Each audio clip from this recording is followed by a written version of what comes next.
everyone. Today I'm going to do the To Boldly Go book tag, which was created by Ariel at She Wants Addiction, and this is a book tag based on the original Star Trek series from the 1960s, and Ariel created the tag and was very kindly tagged me in it, so I'll link both her channel and the tag video down below. I just thought this is so fun because I used to be really into Star Trek when I was younger, but I mostly watched Next Generation and Deep Space Nine. But then the last 3 weeks, because I watched Discovery, the new Star Trek, I've been watching the original series very obsessively. I've been watching it every day. And then I saw the video and I was like, oh my god, what a coincidence. And then I was also tagged in the video. So I thought that was very, very a very fun coincidence. It's all I think and talk about. I'm sure all my friends were tired about is the Star Trek original series.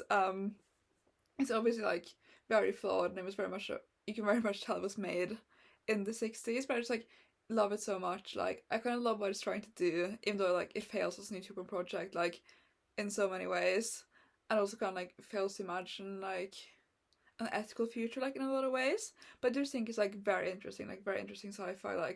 I love Spock. He is just great. I love the telepathy. I even wrote a poem recently based on this thing Spock says, because that's how much of a cool guy that I am. But yeah, so I decided to obviously do the tag. So I'm just gonna get into it. It's quite a lot of questions. Let's see. The first prompt or question is "Live long and prosper," which is the Vulcan greeting. A book that benefited your well-being, and this is quite a strange pick, but it's the one I decided to go with, which is The Southern noTAV by the mauvaise troupe collective, and this is written by a writing collective, which in itself was very nice and made me feel many things, just because I believe knowledge and writing and art is very much a collective project, something that we as humanity are all doing together. And it's kind of it recounts the histories of land struggles, especially Notre Dame land in Western France and in Southern Italy, and kind of these collectives and groups of people who've been fighting for the land, and kind of describing this very well, but they're basically defending the land from exploitation, and it's been a very intense struggle spanning years, and been very violent, and to suffer so much state violence. I just really love this account. It just made me feel so many things. It's also interesting, translated by Kristen Ross, who wrote Communal Luxury, which is one of my favorite books. So I think if you're interested in I don't know,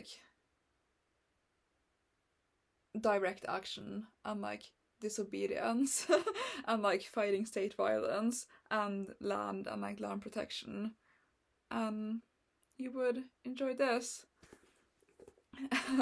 And the second, yeah, that was that. The second prompt is, this is very funny, He's Dead, Jim, the last book you DNFed. And that book, let's see, do I have it here? Is Severance by Ling. This is kind of very millennial a novel following a plague in New York, and I only like DNF just because I wasn't in the mood for it. I started reading it I'm sure if I weren't in the headspace that I am, I would have enjoyed it, but I just immediately realized that I wasn't in the mood to read this, so I stopped reading it. I'll probably get it from the library again at a different time. So I guess it isn't a forever DNF, but this is the last book that I have DNF currently. Then the next question is Mind Meld, which is the kind of Vulcan mind meld telepathy thing that Spock and other Vulcans can do, and that is a book that messed with your head. And for that one, I selected Cultural Capitalism by Jackie Wang. I don't have a copy here with me because I read my friend's copy, but I'll insert it somewhere. When I read this a couple of years ago, I was already a very committed prison abolitionist, and Cultural Capitalism is a collection of essays on cultural capitalism and the prison system in a US context.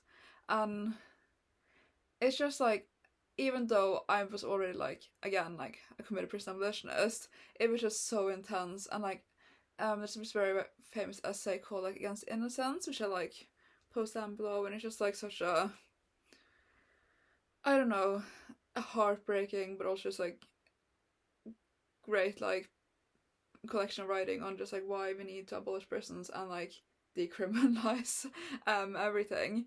And I picked this one just because like when I was reading it, I was just like reading it so like obsessively, like it just really got in my head. Like I get really like motion sick really easily, but so I can't like even like look at my phone on the bus or in the car. But I was getting the bus back from university and I was like, I can't stop reading. So I was like reading it on the bus and I was like, I got really sick. I was like, I have to keep reading. So like I had like get off the bus because I got really sick. But I was like, and then I just sat on the sidewalk and I read it and I like cried very loudly, like publicly, because it was just great and heartbreaking.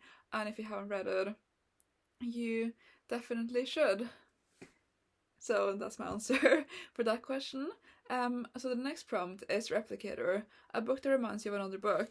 And for that one, I've picked Wings by Mikhail Kuzmin. And this is a book originally written in Russian in Russia in 1906, and it's like explicitly gay. So it was like later banned. But it's follows this young man and like his relationship with like another man, and it's very much like homosexuality as part of like a life dedicated like aesthetics and pleasure.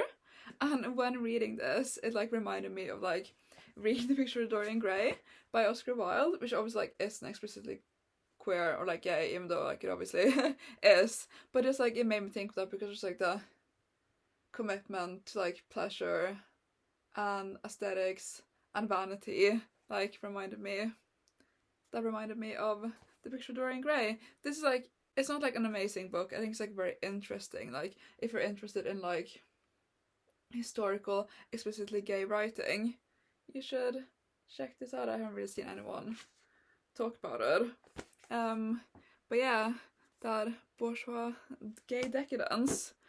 And the next book, let's see, is Tricorder, a book with multiple perspectives. And for this one, I low-key kind of like cheated. But I decided to go with a memory called Empire by Arkady Martine. I was selected because I think like if you like original Star Trek, you would also enjoy this. This is a sci-fi who follows this like ambassador who's posted, she's in some mining station that's like being colonized, but it's like very like vast empire. And then like her predecessor is like murdered under mysterious circumstances, and she has to like enter the empire, and it's about like colonization and language and art and like culture and cultural assimilation. And I don't think this actually has multiple perspectives, but I did pick it because they have this like secret technology on her like station that she lives in, where they have this like implant where they can like keep the memories of like other people would like download their memories. They can like have the memories and the voices of like their predecessors like in their heads. So like this kind of like strives to have multiple perspectives because like her implant is like lacking. She's like missing the last like 15 years of the previous ambassador's like life, but he is like present. So even though it is like a conventional multiple perspective, I think it's like an interesting approach to having multiple perspectives. And again, I do think like if you enjoy original Star Trek is always like horrible glory, you would enjoy this. It's just also like a great sci-fi. I'm very excited to read the sequel, which is coming out very, very soon. Also, just like when I imagine the fashion at court in this, I very much like imagine early Star Trek, like alien fashion. I'll insert some clips of that on here. Let's see. And then the next prompt is Time Warp, a book from your past. And this is not that much my past. This is like 2015, maybe. But it's like the Albertine workup by Anne Carson, which is like pamphlet thing that Anne Carson written about like her experience like reading Proust. And I used to be obsessed with like Anne Carson. It was like very much like a thing. I wrote my like undergraduate like dissertation on like autobiography. I've read all her like texts. And I'm not like as much of like an Anne Carson stan anymore. Like it's fine, but it doesn't like speak to me in the same way anymore, I guess. But I used to be like obsessed with this. Like I read it so many times and I gifted it to so many people. And there's also this like video of her like reading it out loud, like a lecture, like an hour or something. And I used to just like have it on repeat, like in the background all the time. And it also made me like finally like read Proust since like I guess it's like 2016, I've been reading like one novel in a socialist time every year. So that's that one. It's very much like a blast from the past. Let's see. The next. Oh shit! I skipped the prompt. Gonna go back. The third prompt. Captain's Log, a book written in epistolary format, and for that one I picked The Last Words from Montmartre by Martine. And this is one of my favorite books of all time. I haven't talked about it too much like on the channel because like I find it like deeply upsetting. She wrote this and then like committed suicide, and it's written in like little formats about like language, art, lesbianism, being suicidal, and I don't know, like I feel like the text is very much like a part of like her suicide, which is like what makes it like so upsetting. But like that was the only one I could think about. It was like written in epistolary format that I want to talk about. I think that like if you're in a headspace where you can read it, it is like a very like amazing read, but obviously like the circumstances of it is very like upsetting. They're very like upsetting, but it is like an amazing book. And yeah, I think if it sounds intriguing, you should check it out. If you want to like talk about it more and like before reading it, you can just like message me on Instagram or like a comment or whatever, and I'll like talk more about it and like give proper like, content warnings and like deeper thoughts on it. But yeah, that's a book written in epistolary format. Let's see, and I need to go back down.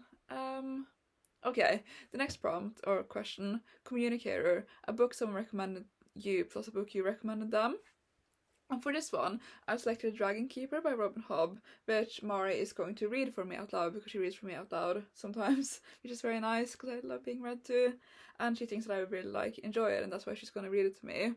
And she really likes Robin Hobb's books, and I read the first trilogy, like the first books with Fitzen, like over a decade ago, and like I did enjoy those. I'm not going to continue on, I think, just because I know what happens. I think like I'll find some things that happens just like very deeply upsetting, especially like in the last trilogy. But this one, Dragon Keeper, full like dragons for like disabled, and it's very much about like ableism and dragons, and very like found family kind of narrative. And if Mara says I'm gonna like it, I'm sure that I will like it. And then a book that I would recommend to her, which, oh no, I just realized I forgot to like prepare.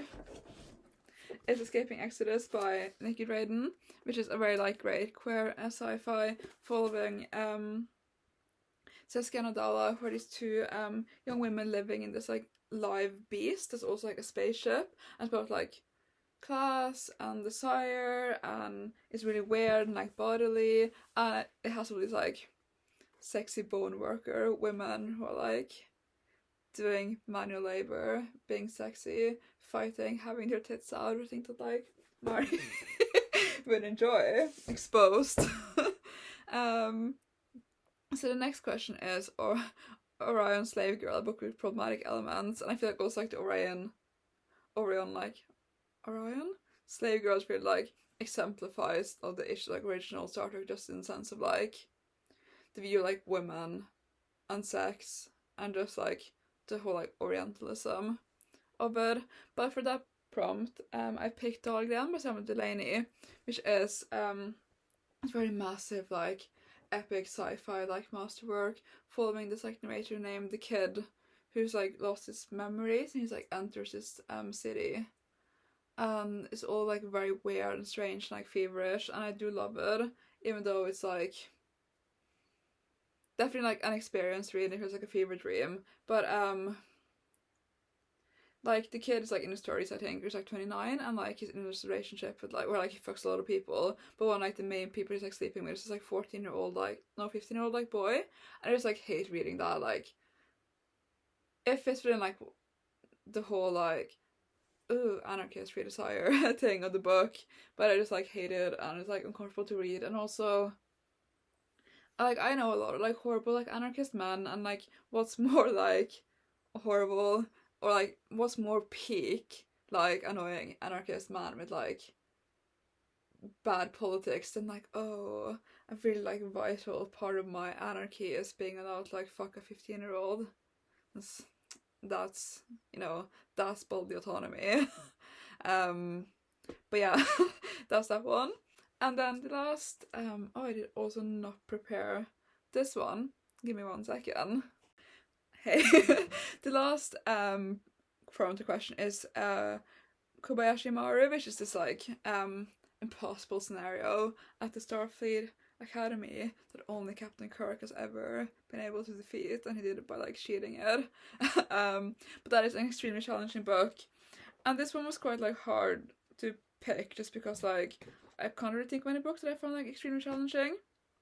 But I'm currently reading, and I have been reading for like months, Sexual Hegemony by Christopher Chitty, subtitled Statecraft, Sodomy, and Capital and the Rise of the World System. And this is like really good. It's about like capitalism and gayness, and just kind of like the history of capitalist sexual relations. And it is very good. It's just like very dense and like very academic, and it like turn on like a different part of my brain than the one that I've been using lately. So like, I guess I never like feel like compelled to pick it up, even though I do find it very interesting. I just feel like I'm never like in the right headspace, like full like appreciated. So it's like taking me a while, and it does feel like a task to read it. It's in my 5-star prediction video as well. It's the only one I haven't read from the video so far, and I am really like enjoying it. But yeah, that's a book that is like challenging me at the moment, I guess. So yeah, these are my answers to all the questions. Thank you so much for Ariel for tagging me and for creating the tag. It was so much fun as well. I'm like immediately doing it after it being posted, because like it made me so excited, because like I'm literally like watching Star Trek the original series right now, not as we speak, but like I did it like half an hour ago. So I think that's quite funny. I'm gonna tag Anna Marie from Actual Spinster, even though I know they haven't watched the original series, but they have watched Discovery, because I very highly recommend it and that they should do it. So yeah, I tag them, and I tag you if you're watching this and would like to do it. So yeah, thank you so much for watching. I hope you maybe want to read on these books. Let me know if you have read them, what you thought of them, if you want to read them, if you like Star Trek. And yeah, thank you so much for watching, and I will talk to you soon.